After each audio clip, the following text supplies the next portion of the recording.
할렐루야.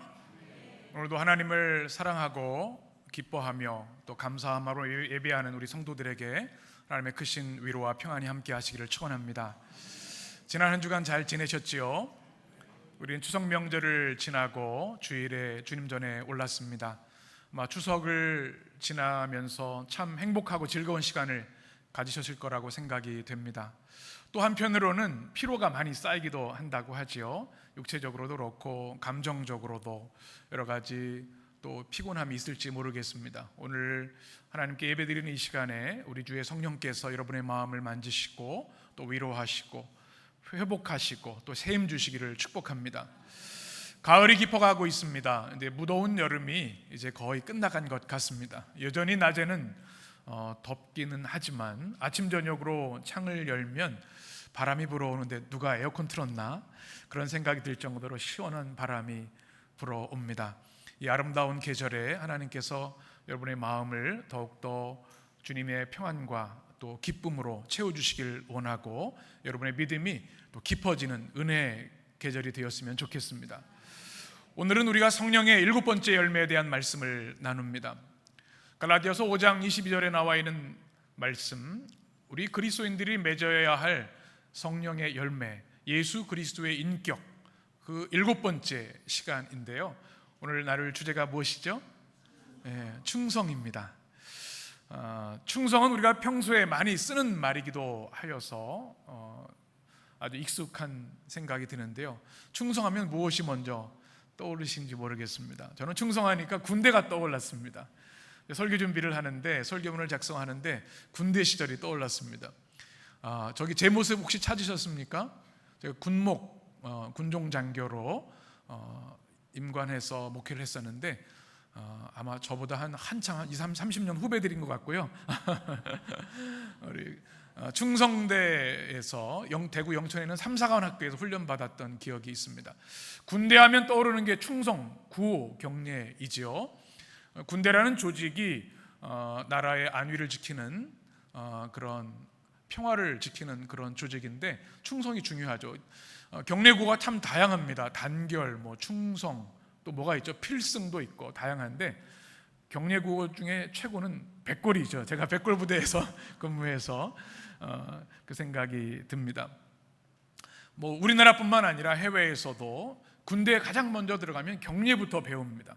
각도, 또 절도, 또 이런 어떤 군대 조직에 대한 어떤 충성이 조직을 움직이는 것이기 때문에 가장 중요하죠.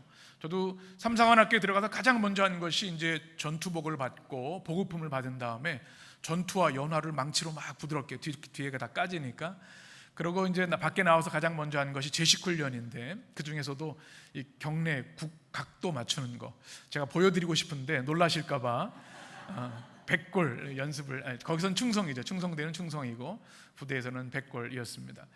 우리 이렇게 충성을 하면 군대라고 하는 조직이 가장 먼저 떠오릅니다.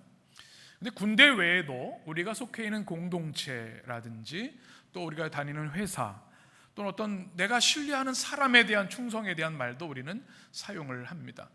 저 사람은 우리 회사에 꼭 필요한 사람이 충성스러운 사람이야 이런 말을 하죠.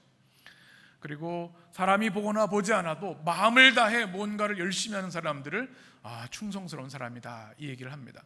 교회에서도 충성이라는 말을 많이 사용합니다. 충성에 대한 찬양들이 참 많죠. 오늘도 우리가 찬양으로 사랑과 충성 주님께 바칩니다. 이런 찬양도 했는데요.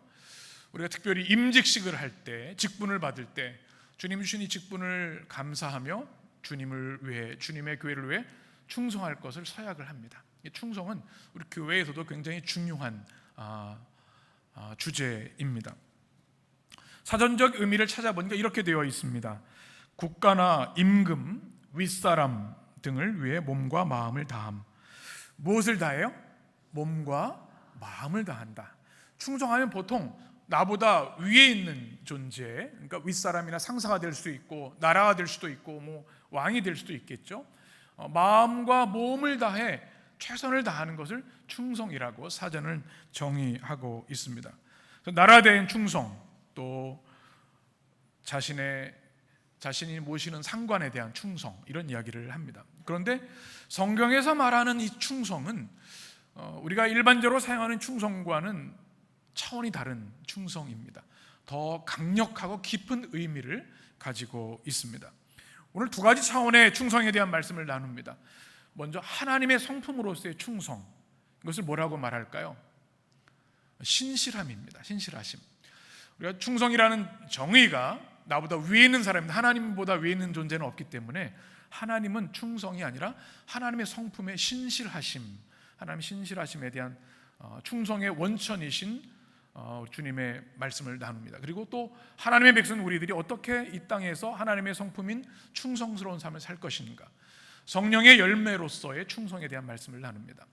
구약 성경에 보면 충성이라는 단어를 이렇게 표현합니다. 한번 따라해 보실까요? 에메트, 에무나, 히브리어로 에메트, 에무나라고 하는 단어가 구약에 나와 있는 충성의 의미입니다. 진실, 진리, 성실이라는 뜻을 가지고 있습니다. 이것은 하나님의 신실하심에 대한 표현인데요, 신명기에 보면 이렇게 말씀합니다. 우리 7장 9절의 말씀을 같이 읽겠습니다. 그런즉 너는 알라, 오직 내 하나님 여호와는 하나님이시니 신실한 하나님이시라. 그를 사랑하고 그의 계명을 지키는 자에게는 천대까지 그의 언약을 이행하시며 인애를 베푸시되. 아멘. 성경의 가장 주제는 우리보다 위에 계신 창조주 하나님을 알아야 된다고 하는 말씀인데요, 그 하나님을 어떻게 소개하냐면 하나님, 엘로힘 또는 야훼라고 말씀하시면서 어떤 하나님이요? 신실하신 하나님이다. 신실하신 하나님이다. 그리고 진실하신 하나님은 어떤 하나님이시냐면 그 백성들과 언약을 맺으시는데 그 언약을 몇 대까지요? 1000대까지 복을 주신다. 그런 의미를 가지고 말씀하고 있습니다. 이 말씀은 이스라엘 역사 또 구약에 잘 기록되어 있습니다.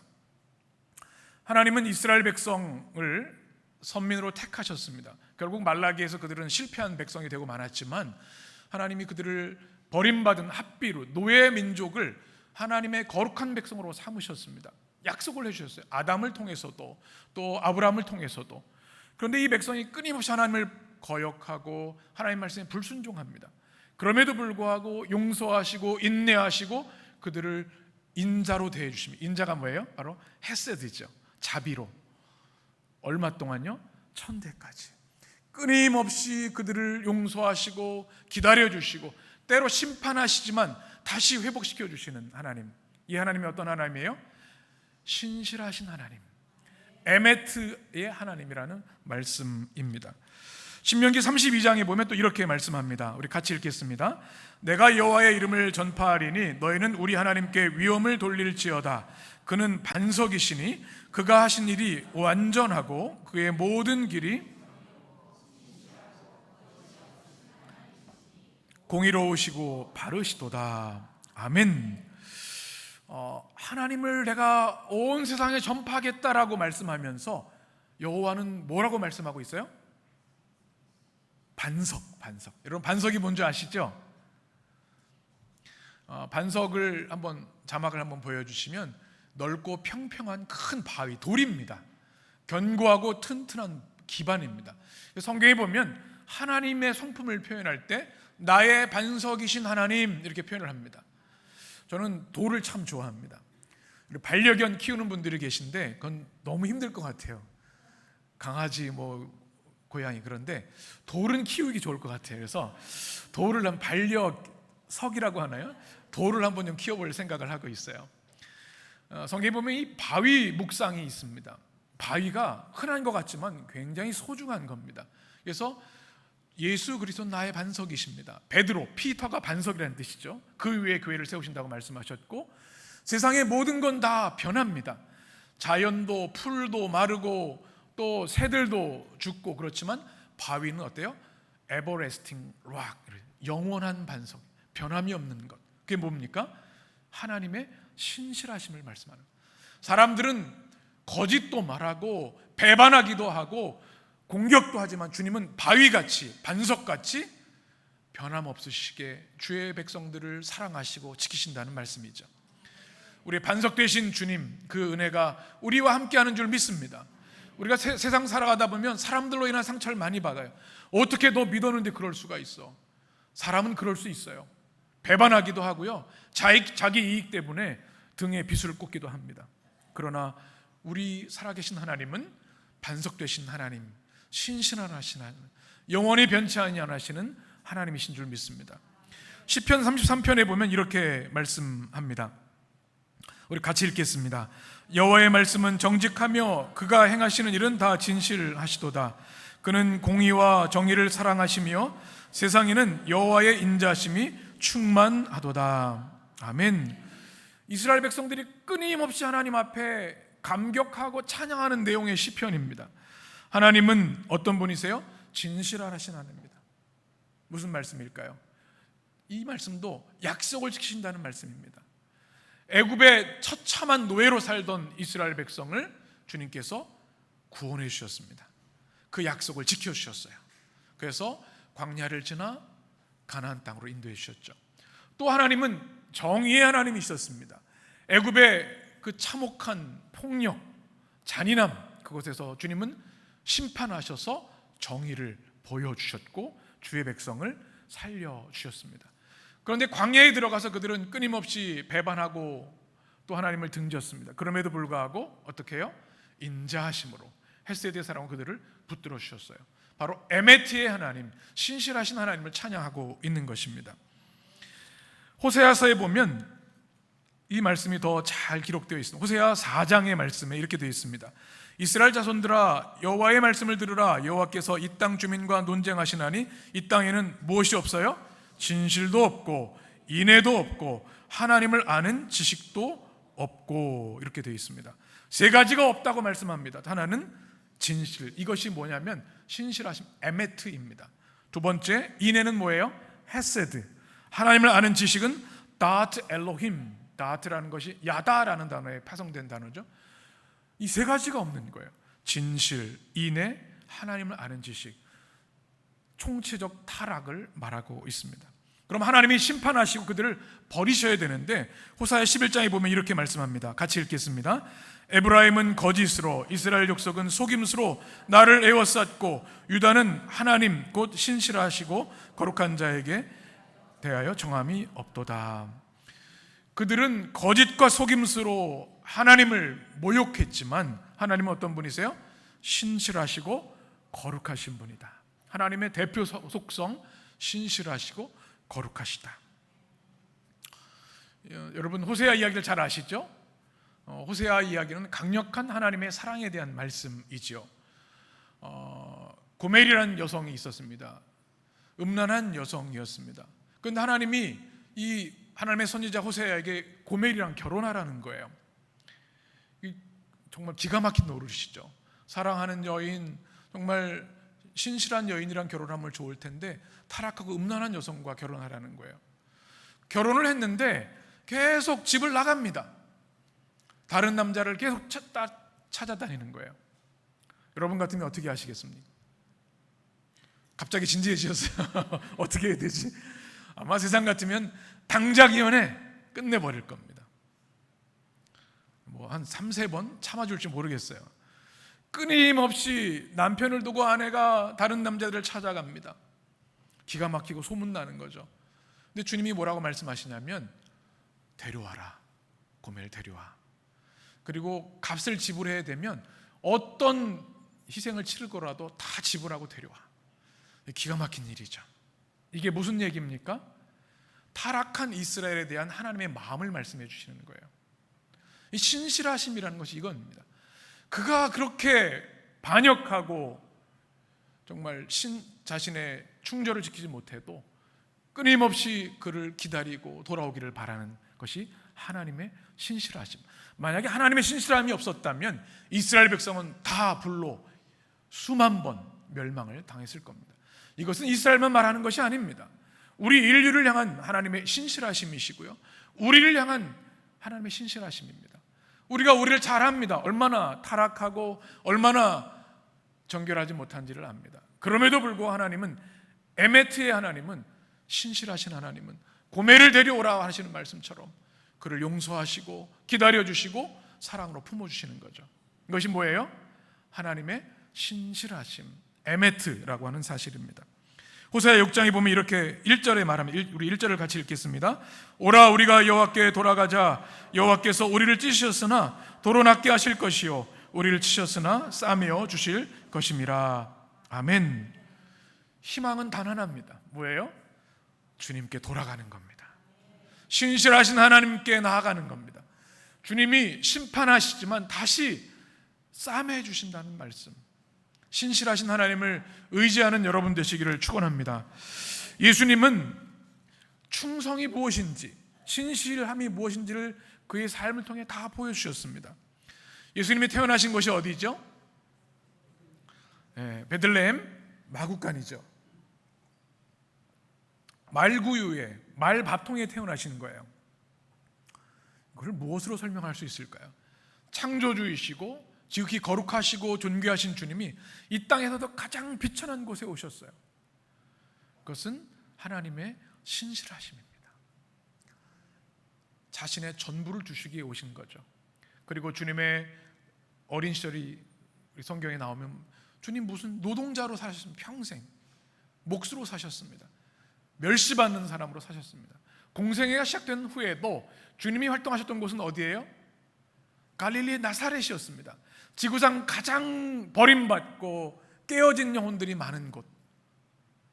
주님은 그들이 하나님의 백성이고 존귀한 존재인 것을 신실하심으로 보여주셨습니다. 주님이 고난당하셨어요. 오늘도 우리 찬양했지만 십자가에서 피 흘려 죽으셨어요. 이게 뭐예요? 에무트, 하나님의 신실하심입니다. 우리를 전부를 주시고 사랑하시는 주님, 하나님의 신실하심, 예수 그리스도의 신실하심, 그 은혜로, 우리가 십자가의 은혜로 우리가 죄사함 받고 하나님의 자녀로 구원받은 축복의 백성이 된 줄 믿습니다. 히브리서 2장에 보면 이렇게 말씀합니다. 같이 읽겠습니다. 그러므로 그가 범사의 형제들과 같이 되심이 마땅하도다. 이는 하나님의 일에 자비하고 신실한 대제사장이 되어 백성의 죄를 속량하려 하심이라. 아멘. 어떤 제사장이에요? 신실한 대제사장. 그렇죠. 그래서 제사장은 백성들의 죄를 용서하고 중보하고 치유하는 일을, 축복하는 일을 하는데 주님은 신실한 대제사장이다. 요한계시록 1장에 보면 이렇게 말씀합니다. 우리 5절만 같이 읽겠습니다. 또 충성된 증인으로 죽은 자들 가운데에서 먼저 나시고 땅의 임금들의 머리가 되신 예수 그리스도로 말미암아 은혜와 평강이 너에게 있기를 원하노라. 우리를 사랑하사 그의 피로 우리 죄에서 우리를 해방하사 하시고. 아멘. 예수 그리스도가 누구라고요? 무슨 증인이에요? 충성된 증인이시다. 증인이라는 단어가 마티를, 순교자라는 뜻을 가지고 있습니다. 주님께서 십자가에 죽으셨죠. 왜요? 우리를 죄에서 해방하시기 위해서. 충성된 증인이시다. 우리가 그 주님을 사랑하고 영원토록 찬양하는 줄 믿습니다. 이 세상 살아가면서 우리 마음이 상할 때가 많아요. 사람들로 인해 상처받을 때가 많아요. 그럴 때마다 우리 하나님의 신실하심을 깊이 묵상하고 그 은혜를 기억하게 되시기를 축원합니다.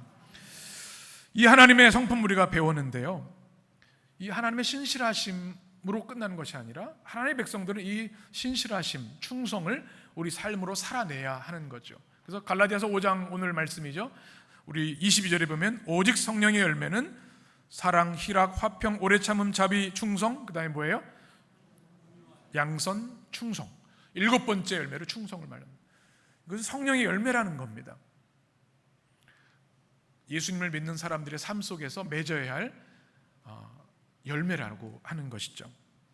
여기서 이 충성을 신약성경 헬라어에서는 한번 따라해 보실까요? 피스티스, 피스티스라는 단어로 쓰고 있습니다. 믿음, 확신, 하나님을 향한 믿음, 확신이라는 말, 또 신실, 충실, 성실 이렇게 말씀합니다. 또 정절, 호세아에 말하는 fidelity라는 단어를 쓰기도 합니다. 그래서 한글 성경에는 대부분 믿음으로 번역이 됐습니다.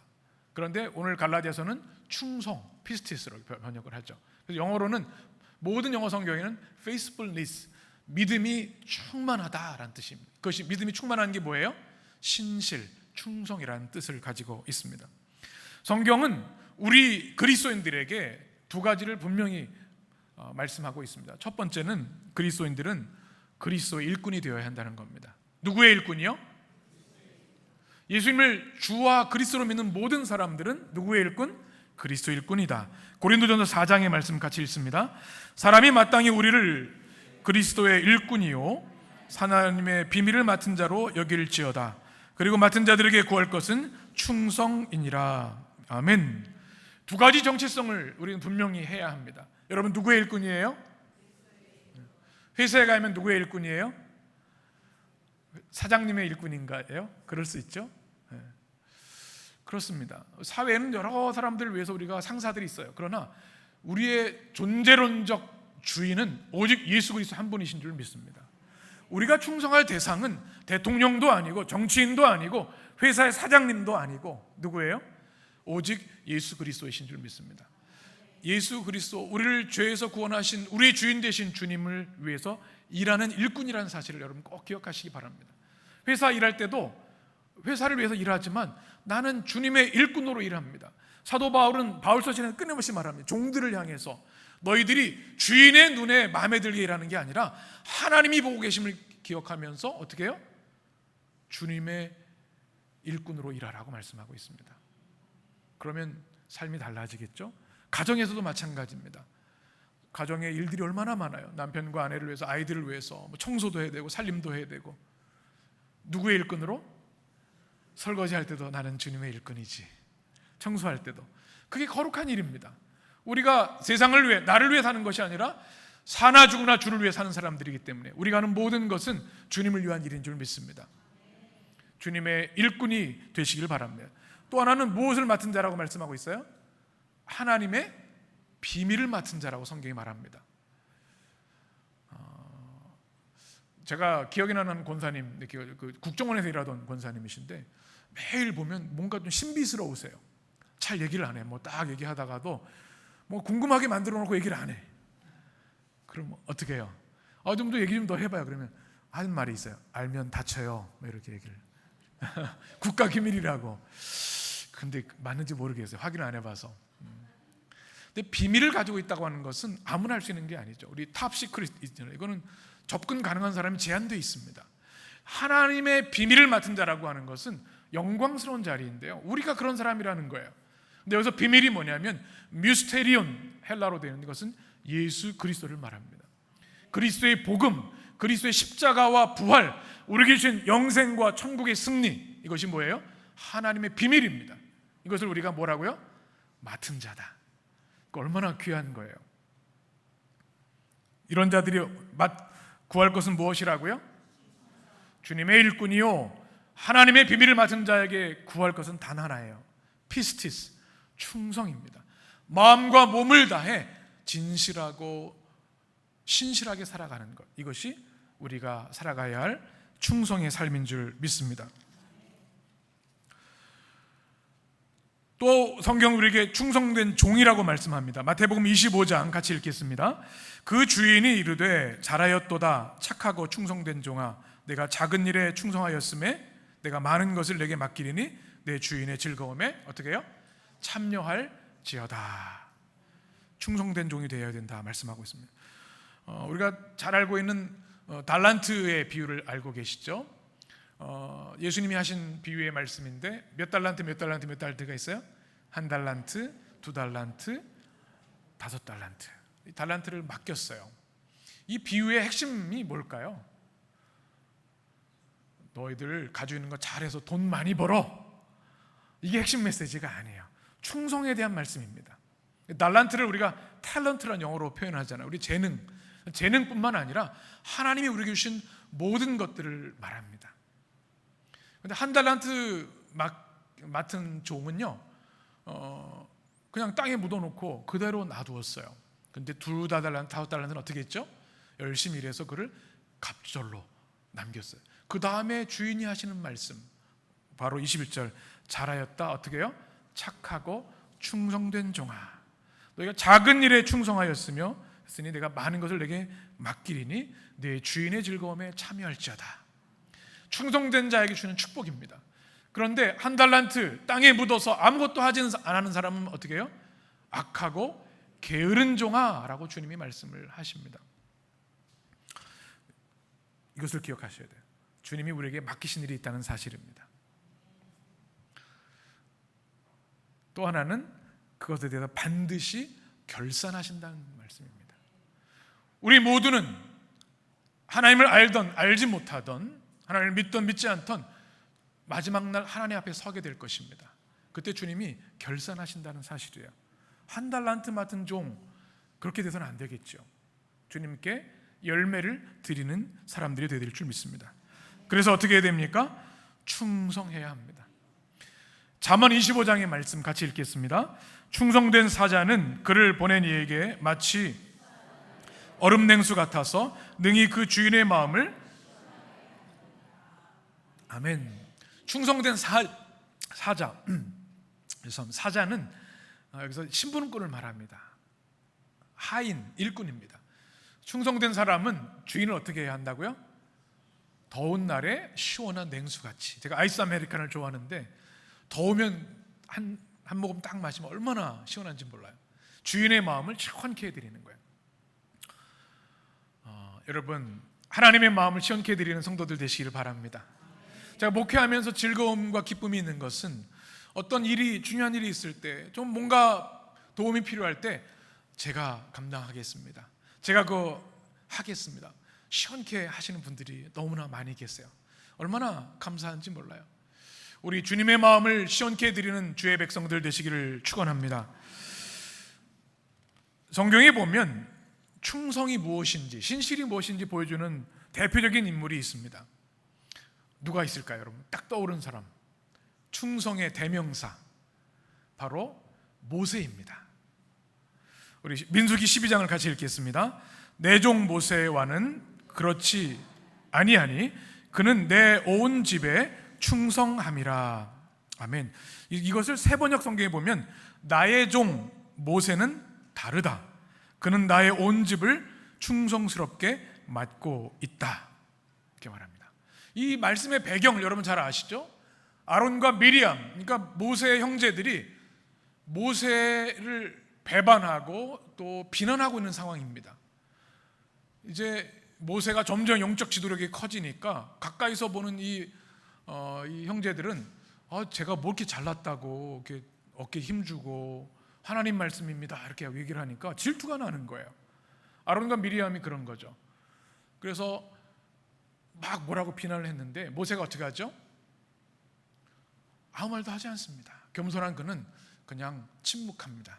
그랬더니 하나님께서 등판하셔서 모세를 대변하시는 말씀이 이겁니다. 내가 선지자들에게는 환상이나 꿈을 통해 메시지를 줬는데 모세는 그렇지 않다. 어떻게 했어요? 모세는 내가 대면하여 그에게 말한도다 말씀해요. 영적 권위를 심어주시는 거예요. 그러니 내 종 모세, 너 비난하지 마, 그는 달라, 이렇게 말하는 겁니다. 너무 멋있죠? 그럼 하시는 말씀이 뭐냐면 모세는 내 온 집에 충성하는 자라라고 말씀합니다. 이것이 에메트라는 단어. 주님 맡겨준 일에 진실과 정의와 성실을 다해서 감당하는 내가 인정하는 종이야, 이렇게 말씀하시는 겁니다. 참 멋있죠? 미리암은 그래서 나병이 걸리고 맙니다. 우리 해림의 성도들, 사람들에게 인정받는 거 참 좋은 일이고 기분 좋은 일인데요, 무엇보다 하나님께 모세처럼 인정받는 여러분 되시면 좋겠습니다. 누구 집사? 달라, 레벨이 다른 사람이야. 하나님 말씀하시면 얼마나 좋을까요? 우리 손흥민 선수 어나더 레벨 이런 얘기를 하잖아요. 모세를 그렇게 칭찬하고 계신데, 우리 집사님, 누구 권사, 누구 장로, 우리 누구 청년, 그는 다르다, 그는 내 온 집에 충성한 자다. 모세와 같이 인정받는 여러분 되시기를 축원합니다. 다니엘도 마찬가지입니다. 6장에 보면 이렇게 말씀합니다. 우리 지난주에 나왔던 말씀인데요, 같이 읽겠습니다.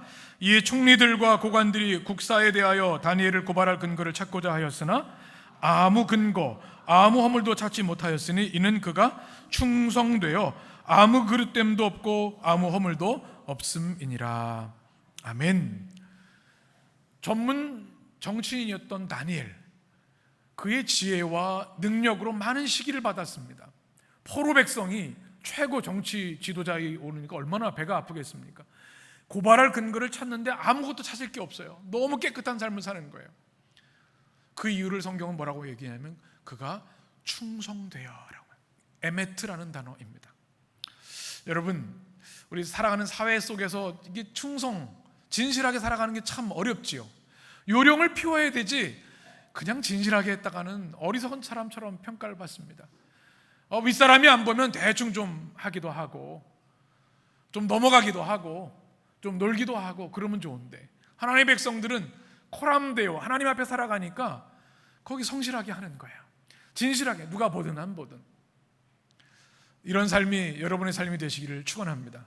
그러면 하나님이 다니엘처럼 모세처럼 차원이 다른 축복으로 높여주시는 줄 믿습니다. 이 사회가 우리 교회와 크리스천들에 대한 인식이 얼마나 안 좋아졌는지 몰라요. 너무 가슴이 아프죠. 우리들의 첫 번째 책임이 있다고 생각이 됩니다. 우리가 살아가는 사회 한복판에, 일터에서, 직장에서, 이웃과 친구 관계에서 이 에메트의 삶, 충성과 신실의 삶을 회복해야 될 줄 믿습니다. 바울은 디모데전서 1장에서 이렇게 말씀합니다. 우리 12절만 같이 읽겠습니다. 나를 능하게 하신 그리스도 예수 우리 주께 내가 감사함은 나를 충성되이 여겨 내게 직분을 맡기심이니. 아멘. 바울의 평생의 감동이 있었습니다. 그것이 뭐였냐면은 하나님 나한테 직분을 맡기셨다니, 나 같은 죄인의 괴수, 폭행자, 예수님을 핍박했던 괴수 중에 괴수인 나에게 사도의 직분을 맡기셨다니. 그는 순교하는 그날까지 감격하며 하나님께 감사를 드렸습니다.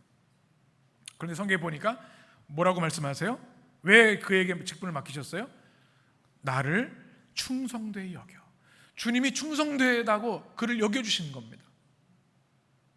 얼마나 큰 축복입니까?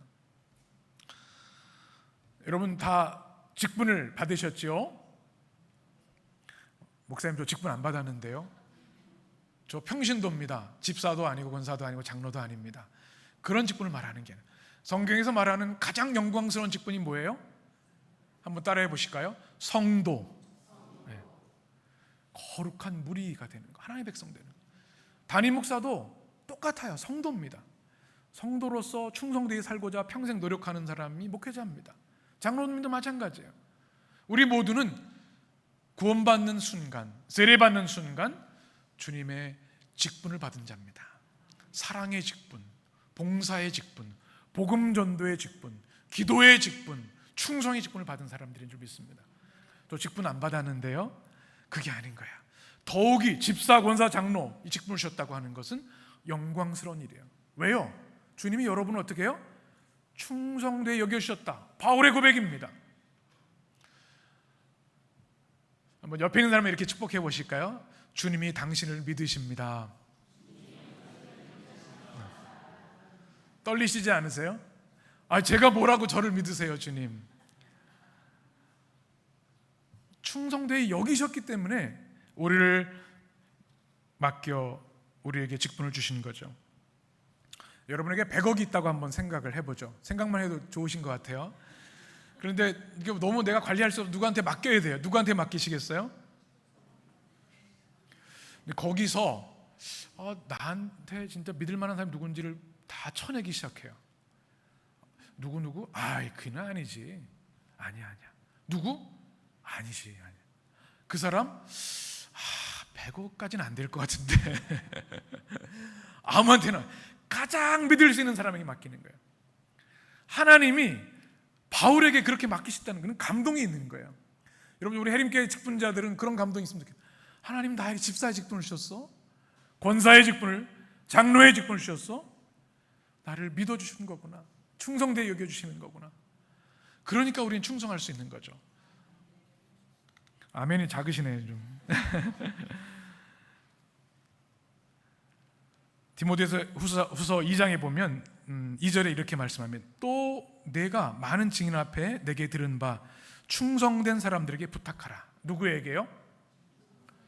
바울의 믿음의 아들 디모데에게 목회적인 교훈을 주는데요, 아무한테나 부탁하지 말라는 겁니다. 누구에게 부탁해야 돼요? 충동. 여러분, 담임 목사가 부탁하면 어떻게 하실까요? 아, 나를 충성되게 여기시는구나, 나를 믿어주시는구나. 어떻게 해야 돼요? 대답이 없으시네. 아, 이 설교에 열매가 있어야 되는데. 이제 연말이 가까웁니다. 속장 감당해 주시면 좋겠습니다. 재정부장, 관리부장 해주시기 바랍니다. 성가대 해주시기 바랍니다. 교사 해주시기 바랍니다. 어떻게 해야 되죠? 주님이, 그리고 주의 종이 충성되게 여겨주시는 것이구나. 세상의 명예가 아니라 하나님 나라의 영광을 위해 하는 것이 얼마나 귀한 일인가요? 여러분, 주님이 주시는 일에 대해서 감격하고 감사하고 충성되이 감당하시기를 주님의 이름으로 축원합니다. 세상에도 충성스러운 사람들을 흠모합니다. 하나님 앞에 충성된 사람들은 더욱 보석같이 귀합니다. 역사 속에 충성스러운 하나님의 사람들이 참 많습니다. 세상이 보기에가 아니라 하나님 보시기에 충성된 사람들. 사진을 몇 장 준비했습니다. 우리 요한계시록 강해를 할 때 나눴던 서머나 교회 폴리캅이라는 감독님이 계시죠. 그 다음 사진을 보실까요? 그는 위대한 순교자인데요, 로마 황제에게 경배하고 절하고 황제를 나의 주인으로 고백하며 살려주겠다고 했지만 그는 거절했습니다. 나는 황제에게 나의 주인이라 맹세할 수 없습니다. 당신은 아직도 내가 누군지 모르는군요. 난 누구라고요? 나는 그리스도인입니다. 그리스도의 사람입니다. 이 말을 하고 주님께 감사를 드리며, 그 다음 사진도 있었나요? 네, 그 다음 사진을 보면은 그는 그러면서 먼저 순교한 자들과 함께 그 대열에 들어간다고 하는 영광스러움과 내가 주님의 보혈의 피, 주님의 순교의 잔을 받는 것 감사합니다 하고 순교하였죠. 이것이 충성된 사람의 모습입니다. 그 다음 사진도 보시면 페르페투아라고 하는 카르타고의 순교자가 있습니다. 무명의 여인이지만 그의 믿음의 일기들이 초대교회 박해받는 성도들에게 많이 읽혀졌습니다. 그가 주님이 나를 평생 신실하게 도와주셨는데 내가 어떻게 주님을 거역할 수 있겠습니까? 주님을 부인하지 않고 순교했던 아름다운 믿음의 사람. 초대교회 순교자들의 모습을 여러분 기억하시죠? 그 다음 사진도 보여주시면 정말 주님만을 부인하면 살 수 있었고 직장 복직할 수 있고 애들 학교 다닐 수 있는데, 주님을 로마 황제가 아니라 나사렛 예수 그리스도, 죄인들을 위해 십자가에 처참하게 죽으신 그분만이 나의 왕이라고 하는 충성을 맹세했기 때문에 주님을 부인하지 않고 찬양하며 순교의 길을 걸었던 순교자들이 있습니다. 우리가 11월 이제 둘째 주 토요일에 양화진 외국인 선교사 묘원을 우리가 순례하려고 합니다. 우리 한국 땅에 복음을 전해준 많은 선교사들이 묻혀있는 땅이죠. 정말로 은혜롭고 우리 적어도 그리스도인, 한국 그리스도인이라면 꼭 한번 가봐야 되는 곳인데요, 아펜젤러, 언더우드, 쇼우드홀, 이 많은 선교사들이 자신의 모든 이익과 즐거움을 버리고 이 땅에 그리스도를 위해 충성하며 복음을 전하다 순교한 사람들입니다. 특별히 닥터 쇼우드홀은 3대에 걸쳐서 조선 땅에 자신의 생을 바쳤습니다. 우리 결핵 환자 퇴치 운동도, 크리스마스 젤도 맞는 사람입니다. 얼마나 감동이 되는지 모릅니다. 그 다음 루비 켄드릭 선교사, 여러분 많이 소개해드렸죠. 29살 간호사로 와서 병든 조선인들을 치유하다가 그들에게 복음을 전하고 사랑을 전하다가 질병으로 29살에 순교하고 말았습니다. 근데 그게 남긴 마지막 메모가 이것입니다. 만약 내게 1000개의 생명이 있다면, 하나님께 허락하시면 그 모두를 한국, 조선을 위해 바치겠습니다. 29살의 여자 청년이 어떻게 이럴 수 있죠? 이것이 충성의 사람들의 모습입니다. 에메트, 피스티스의 사람들. 어떻게 우리가 이렇게 살 수 있을까요? 그들이 위대한 성인이기 때문이 아닙니다. 그들도 우리가 똑같은 성정을 가진 사람이지만 세 가지의 믿음의 결심이 있었습니다. 첫 번째, 우리 한번 자막을 한번 보여주실까요? 같이 우리의 고백으로 읽겠습니다. 날마다 주님을 바라보아야 합니다. 날마다 무엇을 바라봐야 돼요? 날마다 주식을 바라볼 것이 아니라 날마다 뉴스 이런 것도 중요하겠죠. 통장 잔고 보는 거, 실적을 보는 것도 필요하겠죠. 그러나 우리가 날마다 바라봐야 할 것은 우리 주님 예수 그리스도이신 줄 믿습니다. 왜요? 그분이 충성이시고 그분이 신실이시고 주님이 우리를 위해 십자가에 죽으심으로 단 한 번의 희생제물이 되셔서 우리 모든 죄를 사해 주시고 죄와 사망에서 우리를 구원해 주셨기 때문에 우리 주님을 바라보지 않고는 우리가 결코 믿음의 사람, 충성의 사람이 될 수 없죠. 우리가 잘 알고 있는 히브리서 12장의 말씀을 같이 읽겠습니다. 믿음의 주요 또 온전케 하시는 이인 예수를 바라보자. 부끄러움을 개의치 아니하시더니 하나님 보좌 우편에 앉으셨느니라. 아멘. 예수님을 바라봐야 되는데 예수님이 어떤 분이에요? 믿음의 주요, 믿음의 주인이라는 겁니다. 믿음을 자랑할 수 없습니다. 그래서 믿음의 주인이 누구예요? 주님이시고요. 주님이 믿음을 주셔야 우리가 믿을 수 있는 거예요. 아무나 주님을 믿을 수 있는 게 아닙니다. 믿음은 그래서 최고의 선물이고 은혜입니다. 그리고 이 세 번의 성경에 보면 믿음의 주요라는 것을 믿음의 창시자요로 번역을 했습니다. 그리고 온전하게 계신 이는 뭐예요? 믿음의 완성자이시다. 그래서 믿음이 무슨 단어일까요? 충성을 뜻하는 피스티스입니다.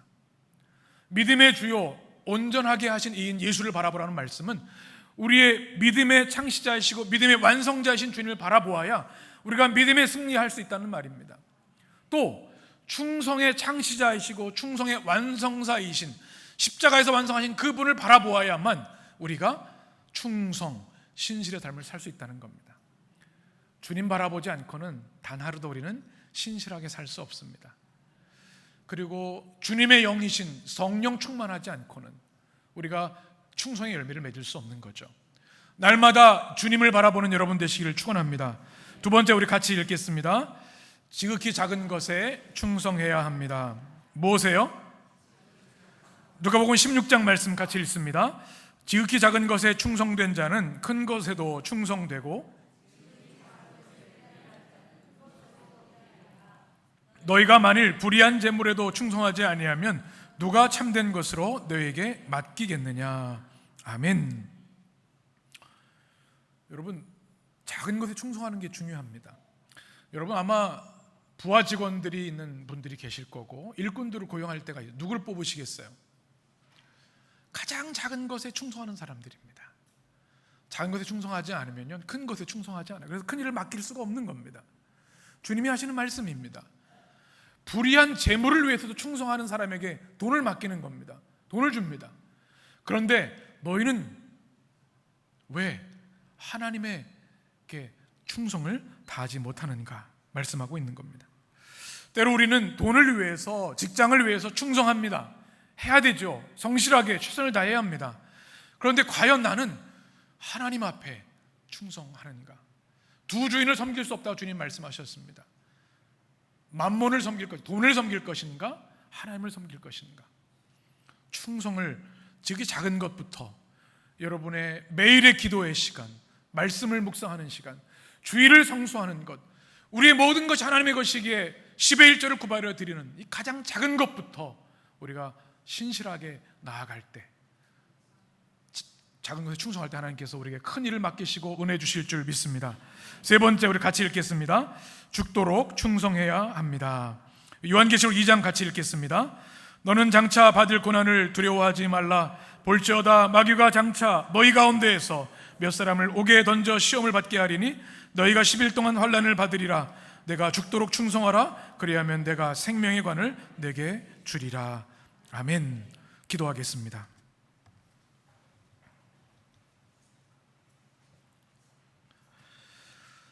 생명의 주 하나님, 우리가 살아가는 이 시대를 바라봅니다. 편법과 불법과 인간적인 방법으로 살아가는 수많은 이들이 이 땅에 있습니다. 그런데 하나님께서 우리를 택하여 부르셔서 내가 거룩하니 너희도 거룩하라 명하시고 하나님의 거룩한 백성 삼아 주셨습니다. 예수 그리스도의 사람으로 우리를 삼아 주셨습니다. 그리고 주시는 말씀, 너희가 이 땅에서 환난을 받겠지만 두려워하지 말라. 내가 죽도록 충성하라. 그리하면 생명의 면류관을 내게 주리라. 이 말씀 믿고 순교의 현장에도 끝까지 믿음을 지켰던 초대교회 성도들처럼 우리에게 주어진 삶 속에 충성의 사람들로 살게 하여 주옵소서. 에메트와 피스티스, 주님께 온전히 충성하는 신실한 주의 백성들 되어서 성령의 충성의 열매를 우리 삶을 통해 많이 맺어가는 주의 거룩한 백성 되게 하여 주옵소서. 예수님의 이름으로 기도합니다. 아멘.